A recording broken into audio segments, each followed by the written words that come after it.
everybody has a lot to gain by greater equality. Now, equality of opportunity is very important. Aimed at highlighting Switzerland's failure to defend the rights of women and families. Around 2,000 people with a shared ideology that equality prevails. Because I think that women are capable, generally speaking, of having babies, and they have female genitalia, and they have an XX chromosome, and I think the biological markers are relevant. So Jordan, you've done endless interviews, you've been publicising your book, and they've generated plenty of heated debate. And I actually sold out the Apollo, it had 5,000 seats. All right, stop boasting. Do you think, though, because of the heat that has been generated, that your views have been misrepresented at times? Oh, definitely, but that's, you know, that's part and parcel of the process. I did take a very forceful stance, let's say, against some of the excesses of the radical left-wingers, and it's in their best interest to paint me as somehow a figure of the extreme right, because then I don't have to be contended with. But, I mean, it's easy for people's views to be oversimplified in a very large public debate.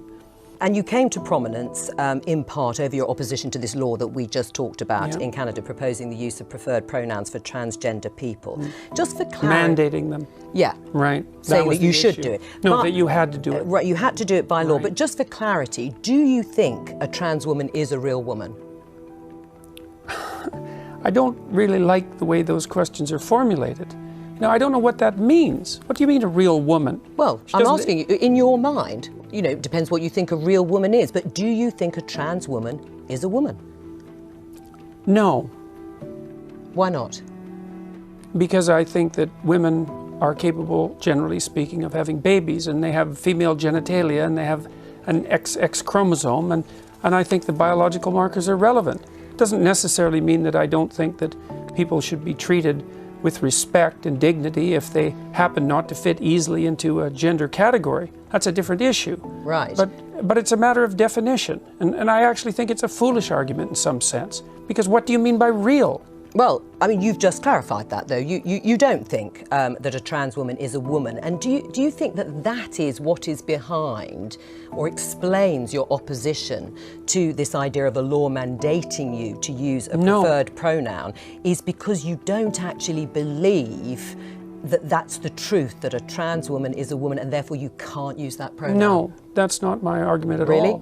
Yeah, really. My argument is that the government shouldn't compel voluntary speech. No, but I know what your argument is, and no, you've made it very really clearly. It. But that's exactly it. There's but the motivation behind it. But you don't believe I wouldn't put everything on my online in my life to take the stance I did unless I had thought that through very deeply. And I've thought it through very deeply. There aren't hidden motivations that have to do with some arbitrary prejudice against trans people. Okay. It's pure and simply this. There's never been a time in English common law history where the government compelled speech, and the Canadian government dared to do that. And that was unacceptable. And they masked it with this show of compassion for the oppressed, and I don't buy it. Right, but you would, as I think you said, at an individual level, if somebody asked you, somebody asked you to use a particular pronoun, you would do so. Well, I have. You have? Yes. Right, fine. Yes. Let's talk about feminism. Are you a feminist? No, not as it's currently defined, certainly not. No, well, in any other definition? Well, I think that anybody who doesn't think that the competitive landscape should be opened up for equality of opportunity is not thinking. And so everyone's interests are better served if people have as equal access to opportunity to display their talents and to manifest their talents in the world as possible. So in that sense, certainly. But feminism now, and this is why it's so deeply unpopular, a very small minority of women in the UK identify as feminists. And the reason for that is it's primarily become an ideological weapon.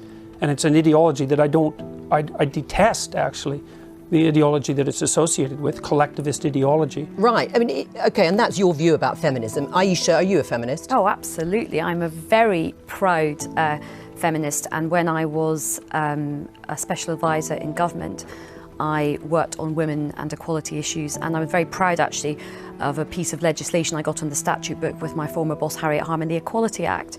I fought very hard to get more women into public life, into the Labour Party, and I'm very, very proud of being a feminist, hence my pink dress. Oh, well, you would like men to regain or reclaim their strength physically, mentally and morally. Is that broadly correct? I would say morally, fundamentally, but I think the other things go along with that. Right, and if that But it isn't men precisely who I'm speaking to. It's people. I'm a clinical psychologist. I'm actually interested in individuals, and I'm interested in their fortification against tragedy. You know, every time I do an interview, the interview is always political. It's always political. And the people who talk to me don't talk politically. They say they've watched my lectures. But part and of it is that I think for a lot of people the kind of personal does become the political. Or the political becomes the personal. Yeah, and I think in terms of in this situation, a lot of people are wrong, because primarily what's happening is people are watching my lectures, and as a consequence, their lives are improving dramatically. Oh, I'm sure they are. I'm sure people are like, have had a huge conversion after, and they're much happier once they've been. It's not a conversion. But it's what I would like to do is kind of almost, I think at the moment the discussion about feminism is very divisive, and sometimes it can sort of be like, okay, men have to lose and women have to gain. Actually, everybody has a lot to gain by greater equality. Now, whether you get the equality of outcome that you want, I think only time will tell. But certainly, equality of opportunity is very important. And actually, we can agree on that. And a lot of men would benefit from that. So I think a lot of men are having a lot of crises at the moment in terms of mental health, suicide issues, their own sense of identity, because I think some of the stereotypes put on men are quite limiting for them as well. I think they make men quite unhappy as well. The devil's in the details with regards to equality, because I'm an advocate of equality of opportunity. But I think the idea outcomes, that's an appalling doctrine. Why? All right, well, because you have to produce an unbelievably potent bureaucracy to make the ever greater and ever finer distinctions that are necessary to enforce equality of outcome. How many group differences are you going to equalize across? Is it just gender and sex? How many genders? No, so gender and ethnicity? How many genders? I think how many ethnicities? How many races? We'll let Aisha answer. I think you set yourself ambitions for what you would like to see, and then you try and remove as many of the structural barriers and obstacles. So you try and create that, fair crack of the whip and that equality of opportunity to see where you get to with the outcomes. That's now, fine. We are in very early stages. It's only 100 years since, women got the vote in this country. We have had a long established patriarchal society and set up for a long time in the world, in this country. So I think we have a long way to go to see where it plays out. There is no country in the world where we really do have gender equality properly yet, in terms of real decision making and real some of the power. Scandinavian countries maybe, but they're still not quite there, and I think you've spoken a lot about this. There's still a way to go in Scandinavia.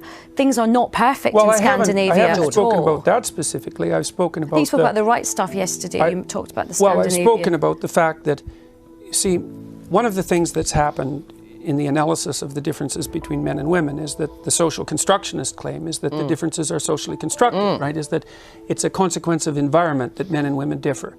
But what the scientific literature indicates is that as cultures become more egalitarian, like they have in Scandinavia, the differences between men and women actually increase rather than decreasing, which is a direct repost to the social constructionist view. So they just deny all that. The biggest differences in the world in interest and temperament are between Scandinavian men and women. It's exactly the opposite of what everyone predicted.